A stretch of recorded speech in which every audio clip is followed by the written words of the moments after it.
वालों को रोक नहीं सकता, मेरा कारवा मेरे चाहने वालों से चलता है।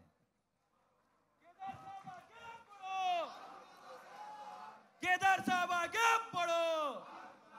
असे देखील आजच्या या कार्यक्रमाचे अध्यक्ष महाराष्ट्र प्रदेश काँग्रेस कमिटीचे सन्मान्य अध्यक्ष हर्षवर्धन सपकाळ साहेब, कार्यक्रमाला आमच्या विनंतीला मान देऊन व्यस्त कारभार असतानाही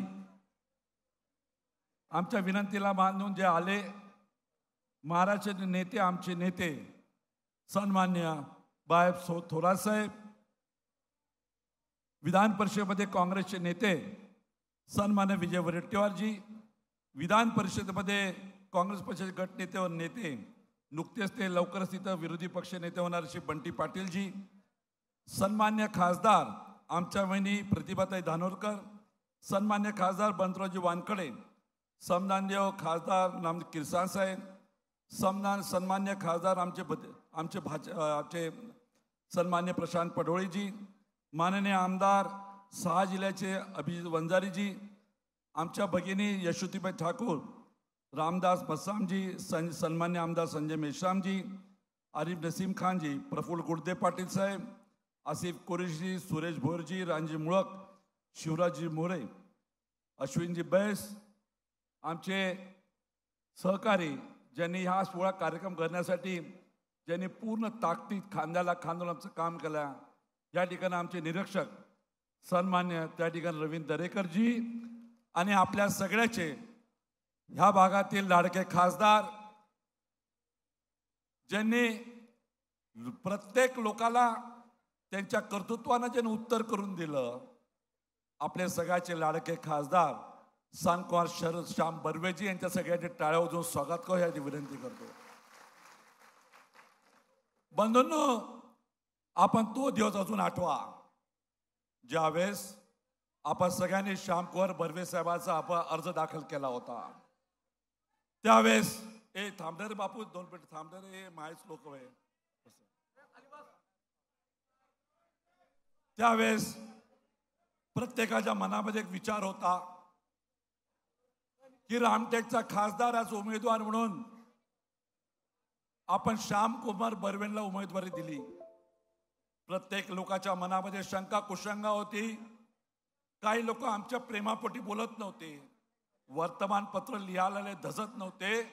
पण आज ज्या पद्धतीनं या गरिबाच्या लेकरूनं त्या लोकसभेमध्ये तुमचं आमचं त्या ठिकाणं नाव त्या ठिकाणं वरती नेलं, एक नारा सुद्धा राहुल गांधीच्या तोंडामध्ये आपला नारा दिला, त्या ठिकाणं मत चोर गद्दी छोडवाला, त्यासाठी सुद्धा आपण श्यामकुमार बर्वेंचं टाळ्या वाजवून स्वागत करा या ठिकाणी विनंती करतो. भारतीय जनता पार्टी 2014 मध्ये निवडून आली, त्याच्या पंतप्रधान झाले.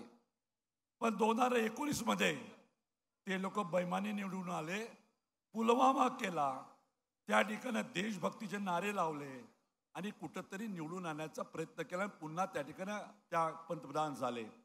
पण यावेळेस 400 पारचा नारा दिला. कशासाठी दिला 400 पारचा नारा? 400 पारचा निला त्यांना ह्या देशाचं संविधान बदलायचं होतं. हे आम्ही म्हणत नाही, त्यांचेच नेते म्हणत होते त्या ठिकाणी. पण ह्या देशाचं संविधान बदलणं एवढं सोपी नाही, ते बदलू शकणार नाही. पण आज या कामठीमधनं सगळ्या नेत्यांना सांगतो की संविधान सांभाळण्याचं काम एका विशिष्ट त्या ठिकाणी जातीचं नाही, संविधान सांभाळण्याचं काम आमचं सुद्धा आहे. ह्या भारत देशाला राहणाऱ्या प्रत्येक नागरिकाचं काम संविधान सांभाळणं त्या ठिकाणी लक्षात ठेवा आपण त्या ठिकाणी. कारण त्या संविधानाच्या भरोश्यावर आम्हाला स्वतंत्र मिळालेलं आहे, त्या संविधानाच्या भरोश्यावर आम्हाला अधिकार मिळालेला आहे, त्या संविधानाच्या भरोश्यावर महिला आपलं त्या ठिकाणी हक्क मागू शकते, त्या संविधानाच्या भरोश्यावर शेतकरी आंदोलन करू शकतात, त्या संविधानाच्या भरोश्यावर नवीन बेरोजगार पोरं किंवा त्या ठिकाणी शिक्षण असलेली मुलं आपला अधिकार मागू शकतात. ही त्या संविधानात ताकद त्या ठिकाणी आहे. बंटी पाटील साहेब, आपण आवर्जून सांगितलं आम्हाला की येणारी जिल्हा परिषद पंचायत समितीच्या निवडणुका आहे, मान्य आहे, आम्ही ते जिंकणारच. मी आजच सांगून देतो, आम्ही जिल्हा परिषद पंचायत समिती निवडणूक जिंकल्यात त्या ठिकाणी जमा आहे. पण आज एक आवर्जून सांगतो आपल्याला, माझ्या अगोदरच्या वक्त्यांनी सांगितलं की राहुल गांधी जे म्हणतात ते खरं होते. त्या ठिकाणी राहुल गांधीने म्हटलं होतं, हम सत्ता लेके रहेंगे और इसी साल लेके रहेंगे. सन्मान्य आपले राष्ट्रीय नेते, त्या ठिकाणी काँग्रेसचे राष्ट्रीय अध्यक्ष सन्मान्य खरगे साहेबांनी सुद्धा आपल्याला आश्वासित केलं आहे की येणाऱ्या 6 महिन्याच्या आत ह्या भारत देशामध्ये तुम्हाला मोदीचं सरकार दिसणार नाहीये, हे तुमचं आमचं सरकार त्या ठिकाणी राहणार आहे. हा विश्वास तुम्हाला द्यायला आम्ही सगळे इथे आलेलो आहे. घाबरायचं कारण नाही, तर राहुलजीने पहिलेच म्हटलं होतं डरो मत. त्यांनी सांगितलं डरो मत. आज तुम्हा आम्हाला सगळ्याला संघर्षाला पुढे जावं लागत आहे. कुठल्या सरपंचावर 39ची केस करते, कोणी ऐकत नसेल तर कोणाचा धंदा का बंद पाडते, कोणी ऐकत नसेल तर पोलीसच्या केस करते, आणि कोणी त्याच्यानंतरही ऐकत नसेल तर दमदाटी देऊन त्या ठिकाणी घाबरायचा प्रयत्न करते. त्याला एकच सांगायचं, या भारत देशामध्ये दमदाटीनं कधी कोणी मानला नाही. अरे दमदाटी करत राहिला तर ब्रिटिशांना अर्ध्या रात्री देश सोडून जावं लागला. त्या ठिकाणी ठिकाणा त्या ठिकाणी लागलं नाही.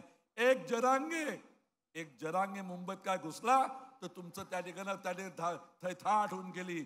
आणि ज्यावेळेस हा सामान्य माणूस ज्यावेळेस उभा होऊन जाईल तर तुम्हाला त्या ठिकाणी रस्ताही मिळणार नाही. पण आज मी या नागपूर जिल्ह्यातल्या कानाकोपऱ्यातल्या आल्या प्रत्येक काँग्रेसच्या कार्यकर्त्यांनी एकच विनंती करणार, त्या ठिकाणी डरो मत. काही बिघडत नाही, त्या ठिकाणी काही बिघडत नाही. हा दिवस सुनील केदार तुम्हाला विश्वास देतो. तो दिवस तुम्हाला जिल्ह्यामध्ये नक्की दाखवेल की ज्यावेळेस हे भारतीय जनता पार्टीचे माजलेले लोक तुमच्या दारामध्ये उभे नाही करणार तर तोपर्यंत सुनील केदार स्वस्थ बसणार नाही. असा विश्वास तुम्हाला त्या ठिकाणी देतो.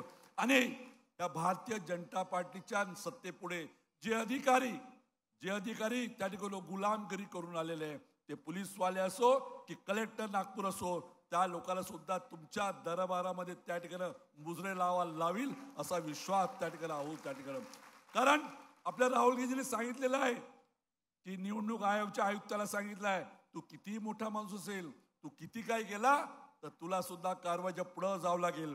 आणि तुम्ही सगळ्या आजच्या कानाकोपऱ्यातून भर पावसामध्ये तुम्ही आलात. आज गणपतीचं सगळे त्या ठिकाणी वेगवेगळे कार्यक्रम आहे, याची कल्पना आम्हाला आहे. पण पावसामध्ये एक माणूस थांबला नाही. कानाकोपऱ्यातून आला त्या ठिकाणी, आणि कानाकोपऱ्यातून आणून तुम्ही या जिल्ह्यातली काँग्रेसची काय ताकद आहे आणि काँग्रेसची काय निष्ठा आहे. आमच्या महिला वर्गाला सुद्धा त्या ठिकाणी 5-5 तासपासून बसलेल्या आहे, त्या सिद्ध आल्या. कोणाच्या घरी गणपतीच्या आरती असतील, कोणाच्या घरी गणपतीचा प्रसाद असेल, पण त्या सगळ्या इथं आला. त्याबद्दल मनापासून तुमचंही कौतुक करतो. आणि आज सुनील केदार आपल्याला विश्वासातून बांधून हा दिवस दूर नाही. 2026 यांना पाहू देणार नाही.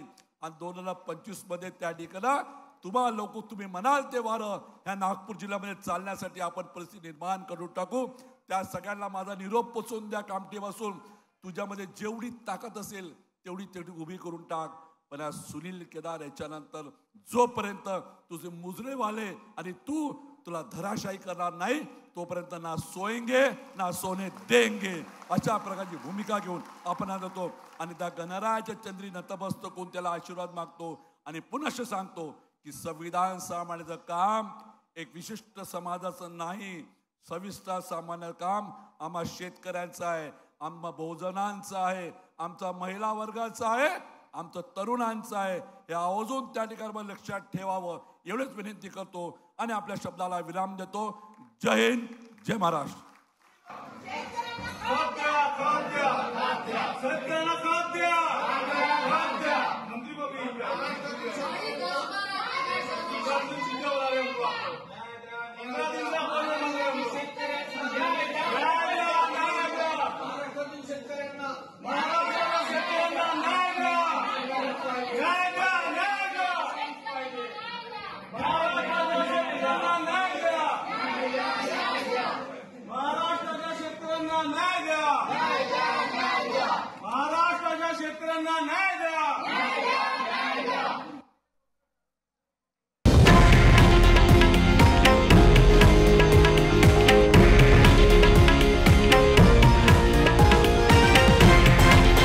हे आहे देशातील नंबर 1 न्यूज नेटवर्क आणि आपण पाहत आहात TV9 मराठी, एकमेव